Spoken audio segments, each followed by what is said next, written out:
વિદ્યાર્થીઓ પર્યાવરણનું જતન કરે તથા કલ્પવૃક્ષ જેવા ગુણો પોતાના જીવનમાં ઉતારે તે હેતુસર પાટણમાં આવેલ હેમચંદ્રાચાર્ય ઉત્તર ગુજરાત યુનિવર્સિટી દ્વારા આગામી તારીખ 5 અને 6 માર્ચ એમ 2 દિવસ 35માં કલ્પવૃક્ષ યુવક મહોત્સવનું ભવ્ય આયોજન કરવામાં આવ્યું છે. હેમચંદ્રાચાર્ય ઉત્તર ગુજરાત યુનિવર્સિટી સંલગ્ન 5 જિલ્લાની 86 કોલેજના 1020 વિદ્યાર્થીઓ આ મહાકુંભમાં ભાગ લેનાર છે. તો 182 ટીમ મેનેજરનો સમાવેશ કરવામાં આવ્યો છે.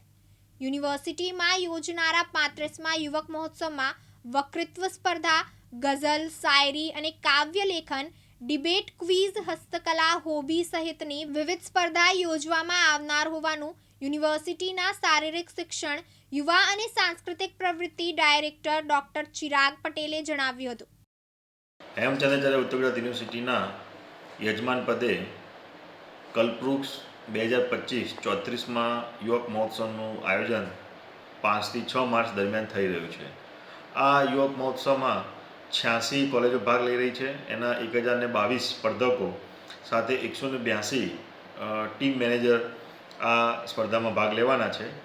આનું ઉદ્ઘાટન 5 તારીખે સવારે 10:30 વાગે કન્વેન્શન હોલ ખાતે થશે અને આ ઉદ્ઘાટન સત્રમાં તારક મહેતા કા ઉલ્ટા ચશ્માના સુંદરભાઈ એટલે કે મયુરભાઈ વાકાણી વિશેષ ઉપસ્થિત રહેવાના છે. સાથે આ યુવક મહોત્સવમાં વિદ્યાર્થીઓને આશીર્વાદ આપવા માટે મહામંડલેશ્વર જાનકીદાસ બાપુ પણ આ ઉદ્ઘાટન સત્રમાં ઉપસ્થિત રહેશે. આ સમગ્ર કાર્યક્રમ યુનિવર્સિટીના કુલપતિ શ્રી ડૉક્ટર કેસી પોરિયા સાહેબના માર્ગદર્શનમાં થઈ રહ્યું છે. હાર્દિક સોલંકી સાથે ઉપેશ પંચાલ, દિવ્યાંગ ન્યૂઝ, પાટણ.